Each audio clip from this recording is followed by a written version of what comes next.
Well, good afternoon, everybody. I'm joined today by City Attorney Spencer, by State Senator Latanya Johnson, by two Assistant Chiefs, both Formolo as well as Waldner. I believe Chief Lipsky from the Fire Department will join us soon. We're also joined today by representatives from Downtown Business Improvement District number 21. And they've all joined with me today because they're troubled, as I am, about what happened here in our city just yesterday, not too far from where we stand.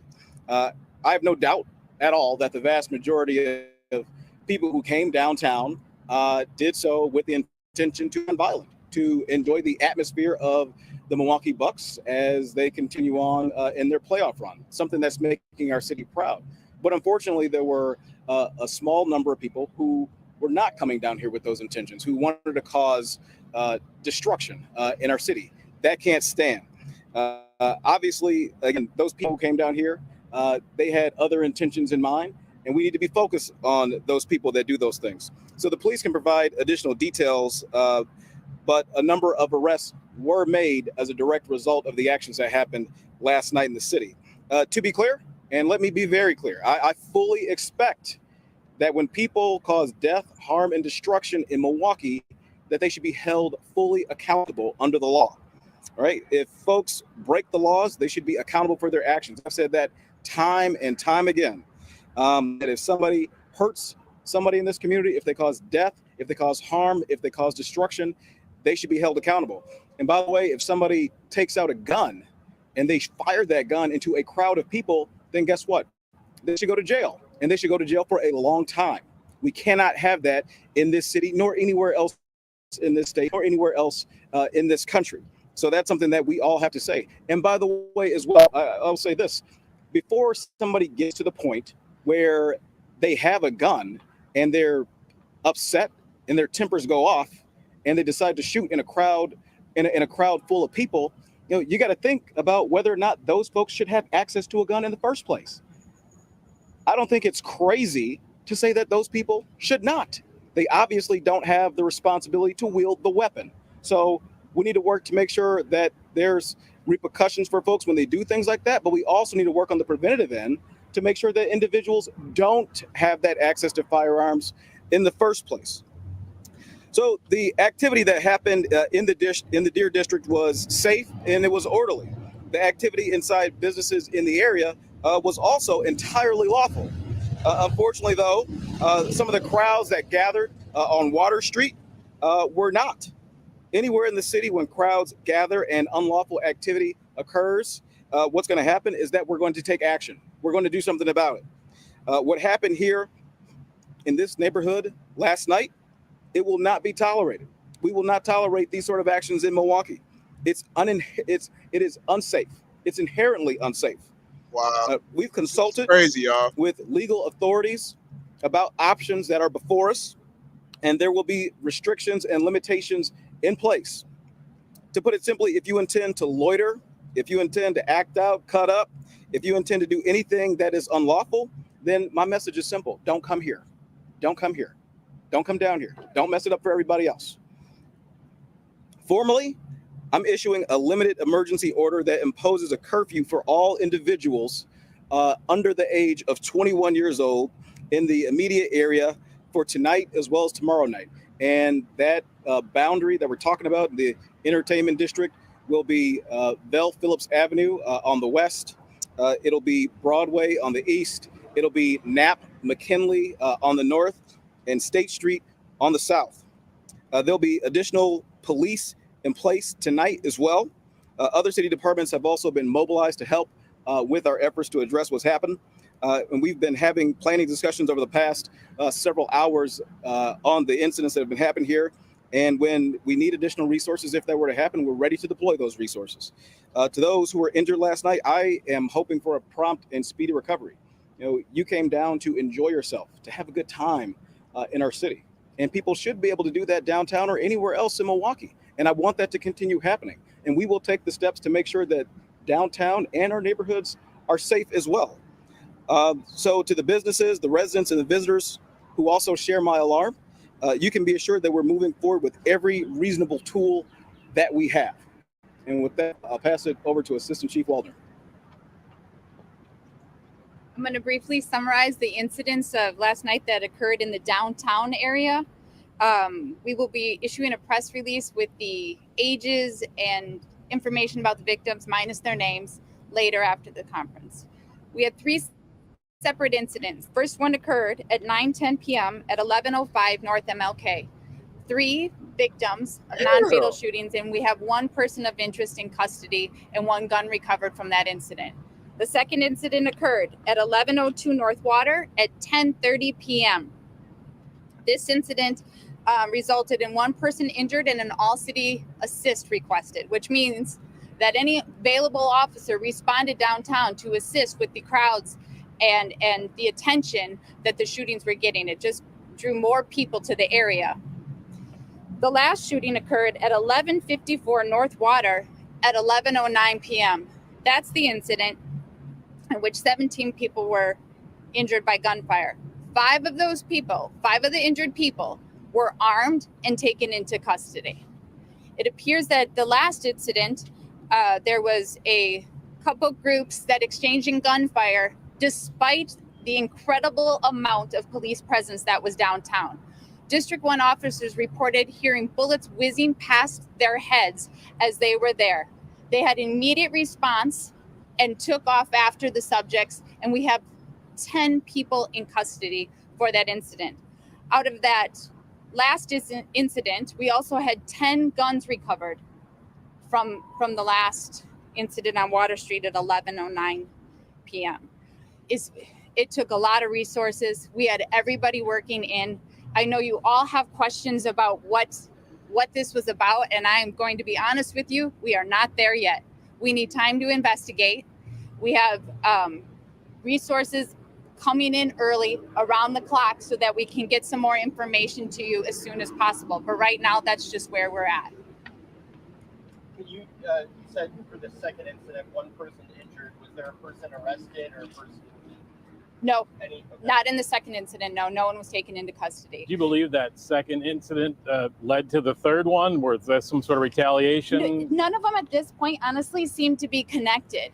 The last incident definitely involved different groups of people. You can see that there was a confrontation between 2 groups there's just open carrying of firearms with utter disregard for every single person that just was down there to have a good time and enjoy Water Street and not celebrate the Bucks win, but they were all down there amongst themselves, and a gunfire broke out between 2 groups of people, and that's how that last incident occurred. It does not appear to be related to the one previous. In that last incident, you said 17 people, 5 were armed, and in total 10 people in custody. Is that 5 included in that 10? Yes. And were any of them carrying those guns unlawfully? Like, what was the status? We're not there yet, but we found guns under cars. And that brings me to my next point. I know the chief has said this publicly to you all, but we're having a rash of maybe permit carriers, maybe people who lawfully carry their firearms, leaving them in their cars. And that just leads to more guns on the street, because essentially the cars are getting broken into, and now we just armed somebody else. So we're looking to where the guns came from. We're just not there yet. I know you can't talk specifics about your deployment tonight, tomorrow night, but can we assume there will be more officers on hand tonight and tomorrow night than there might have been last night? Or we asked for additional resources, and we had a call for additional resources last night as well. It was the perfect storm, and we had many more people downtown than is normal. Does that include outside agencies when you say additional? Last night we did have assistance from outside agencies. From yes. what agencies? So I apologize ahead of time for the people I forgot. Marquette, UWM, and Wauwatosa for sure. Sorry. You said that despite the massive police presence, this still happened. I mean, what does that say about respect for law enforcement in this town when there's lights everywhere and they're still popping off? I think it goes further than respect for law enforcement. I think it goes toward respect to human life. I mean, despite if the police were there or not, what makes people think that they can just have a shootout on a public street in our entertainment district, whether the police are there or not? There are people that just went there that just enjoy Water Street, enjoyed the Deer District, wanted to see the Bucks game. And so there's this lack of consciousness that is really hard to police right now, right? It is not only a police problem, it's a community problem. I wish I knew how to fix it alone, but we're in constant communication with all our partners. But I think it goes beyond law enforcement. It's human life. Considering what occurred last night and what was in place, why do you think what is being done tonight and in the coming days is going to solve or prevent this from happening? Well, I'm hoping awareness. Honestly, we're here, we're telling everybody about it. And it's not to scare people, but just we need awareness, right? We need to be all conscious of the fact that this is happening. And I know that there are people out there that fled or that left that saw something. If they could call and let us know what happened, we have people in custody, but that doesn't mean we have everybody in custody. And you heard the mayor say already, everyone should be held accountable. So if anyone has information out there, we still have more people involved than we have in custody. Just a practical question about the curfew. What is the time? How will that be enforced? Will you be arresting people? How's that going to work? Yes, it's a citation, much like we implemented in 2020, I believe. And the time starts at 11 p.m. You said it's for 21 and under, correct? How many of these suspects? Under 21. How many of these suspects fit that description? We didn't get to the ages and everything, but I can tell you that the victims and the suspects vary with ages, from juveniles to How many adults. of these shots were fired from cars versus? I can't answer Were that. any shots fired from cars? I can't answer. Not that I'm not answering. I just don't know at this point. We can give an opportunity for others. Maybe lying. Okay. Before anyone else takes the mic, and I'm happy to lend it over to the others here. And thank you, by the way, again, to the city attorney who's here, who's been a partner. Thank you as well to Senator Johnson, who's here, who has absolutely been a partner as well. What Assistant Chief Waldner just mentioned is key. This is not just a policing problem. This is a community problem, right? If somebody pulls a trigger anywhere in Milwaukee and somebody sees something happening, then folks have got to speak up. Because guess what? If they're willing to do that in a crowd of thousands of people downtown with police all around, they're going to go in your neighborhoods and do the same thing. Like, if they got no respect for life amongst all those folks, they certainly won't have it in the neighborhoods either. So we need people to step up and to say something. If you see something, they need to say something. And I've said this time and again, look, if you're not comfortable talking to police directly, they have an anonymous tip line. You can use the anonymous tip line. If you're not comfortable talking to police at all, you can call Crime Stoppers. They also have an anonymous tip line. If you're not comfortable talking to police and you're not comfortable talking to Crime Stoppers, we have an Office of Violence Prevention that you can reach out to. Call them. Even if you're not comfortable talking to police and you're not comfortable talking to Crime Stoppers and you're not comfortable talking to the Office of Violence Prevention, then you can reach out to your elected official, and your elected official on your behalf anonymously can get that information to the authorities so that they can work to make sure that they can prosecute the folks who are doing bad things in our neighborhoods. This is about everybody stepping up. There is no room deadline for anybody. Everybody be in the game. It's not just police. It's not just city government. It's people out there in the neighborhoods who, if you got who you know or friends that you know are out there doing bad things, you got to talk them out of it. And if they do bad things, and I pray that they don't, but if they do, if they hurt somebody else, another member of our community, then you have to say something. Because guess what? If somebody did, you want somebody to stand up and say something on your family's behalf too. So to be in the game on this, it's not just police. It cannot just be police. It's all other. Mayor, this happened right in front of all these officers. Do you advocate for citizens or a minimum firearm? I think part of the problem is the fact that individuals easily get their hands on guns. Not just in Milwaukee. This is not strictly a Milwaukee problem. Across the country, we've seen a rise in shootings, both fatal and non-fatal. And I think the issues are very similar. That people have too easy access to guns, point blank. Again, if somebody is going to take out a gun and shoot it in a crowd full of people, I mean, we could take a poll right here. Who thinks that those people should have access to guns? I don't think that's a crazy thing to say that they should not. Like, let's work to make sure that they don't, so that we don't have instances like this that then affect our economy, that affect our city, that affect public safety generally. We can solve this. We have the ability to do this. We just need the will. And when you think about the systems at play, that's a state system. You think about here on the ground in the city's contribution to this effort. We have police, and we have other things too, but we have police as a primary partner in law enforcement. And what did they do? They stopped folks. They arrested 10 people. They took 10 guns off the street. But those people, I'm telling you, those 10 people, if they're going to shoot guns like that in a place like this with all those folks around, they shouldn't have had them in the first place. They should not have had them in the first place. And if they continue to have it, they're making the police's job harder. Mayor Johnson, what is the city doing to address the root causes of this? Since the pandemic, homicides have nearly doubled in the city, and in this year they're almost up 45%. What is, and this is COVID, it's affecting people. What is the city doing to address those root causes?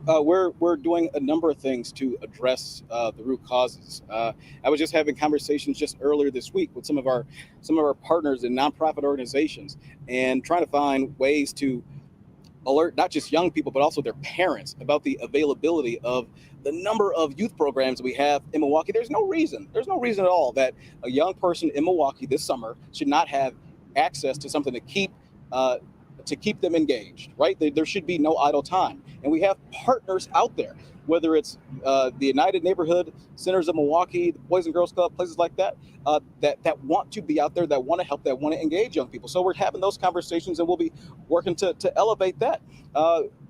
When we got the initial tranche of ARPA dollars, we put the largest investment ever into housing. And we're working to tackle that root cause of instability in the home. I have said, I mentioned this just yesterday to a room of business leaders. We need to pay folks a living wage in Milwaukee so that folks have some stability. If we can have stability in people's lives, that creates stability in families. And if there's stability in families and stability in neighborhoods, it changes the way that people interact when they're on the streets or whether they're in the schools. So there are a number of things that we are actively working on right now. And what do you say to Republicans who say this is a Democratic city, they're soft on crime? Well, look, this is not a partisan thing. This is about lives. It's not partisan at all, right? We've got incidents across this state where people get shot by folks who should not have guns, okay? As I said, at the city's end, our contribution, we do our job. Our police officers, they go out there, they catch the bad guys, they take the guns off the street. We don't control gun law at the local level. I wish that we did, but we don't. That's something for Madison to work out. And I implore my partners in Madison that I am intent to work with to open your eyes to what's happening here in Milwaukee. I mean, just think about it, right? If public safety becomes an issue downtown and folks stop spending their dollars here and people stop coming here for things like we had last night, that impacts state coffers as well. They get the sales tax revenue from that. This impacts the entire state. So I would implore our partners at the state to see the lives that are being lost needlessly, senselessly, because folks have too easy access to guns, not just in Milwaukee, but across our state. Have you talked about whether there'll be a Deer District watch party tomorrow night? I don't have that information right now. In addition to the curfew, the food truck area down there attracts a lot of folks. A lot of folks last night after the crowd let out to the Deer District loitered, pooled around there. Curfew aside, has there been any thought about maybe curbing capacity or eliminating that area? Yeah, absolutely. And that's absolutely something that is under consideration for us. Look, I want to do everything that's within our power in order to curb the incidents that we saw last night. I know that that's a place that folks congregate, so that's an area that I'm looking at too. Some of these things were done, I believe, last summer, right around this time when there were issues that were occurring here on Water Street. Do you feel that those efforts were successful and we're just seeing a repeat of that? I know that last year we did have some similar incidents. And look, when I was on the on the other side of City Hall, we sprung into action with the business community, with other elected officials, and worked up some solutions along with the police department and others. And so I think there was some success last year, and there's possibilities to bring some of those things back this time as well. The latest of these shootings happened after 11. The first two happened before 11 o'clock. Is 11 too late for the curfew? Look, I think that anything that we can do to send the message to discourage folks from coming down is a positive thing. I'm not going to say that 11 o'clock is too late because folks have the ability to go out and enjoy our streets, and I want to provide that opportunity as well. But still send the message. Still send the message to those folks who will cause death, harm, and destruction that they are not welcome down here to do those things that impact so many factors, so many facets of our life in the city. And the assistant chief mentioned that some of these guns that are out here are legally obtained and are taken out of cars, and they are, concealed carry weapons that are just taken. So is the solution really to find out where the illegal guns are coming from? It's all of the above. It's all the above. Like, we got to work on the issue of illegal guns. We also have to work to make sure that if somebody's gun who was lawfully gotten and lawfully held and it's stolen, that if that happens, that gets reported. It happens too often as well that when guns go missing and nobody says anything. We need people to be in the game. We need everybody to step up to be a part of the solution. If you have got a gun that's been stolen, you got to speak up, because somebody's going to use. If they stole it from you, the likelihood is they're going to go and use it. They're going to go out into our city and they're going to hurt somebody. So speak up about that. And I've talked at length again about the need for family members, friends, mentors, teachers, preachers, whomever, to reach out to the folks that they have influence with and get them to think twice about their actions, especially when they're thinking about using a gun. One more thing on the curfew. When does it end? Will the National Guard be here to help enforce this? And will there be checkpoints? There's this is today and tomorrow. And look, but what time in the morning? Like till when? There you go. Till 5:30. So you got the answer there. And look, I'm not going to say what we're not going to do, because I want to leave all the options on the table.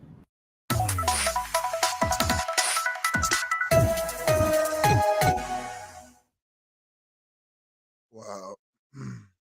She locked him in his room, starved his son to death. I think that's messed up, man. People are committing mass shootings. Stuff like that shouldn't happen, man. I don't even think there's how many people passed, but or how many people were shot.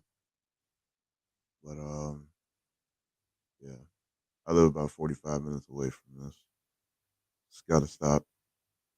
Make sure you like, comment, share, subscribe. See you later.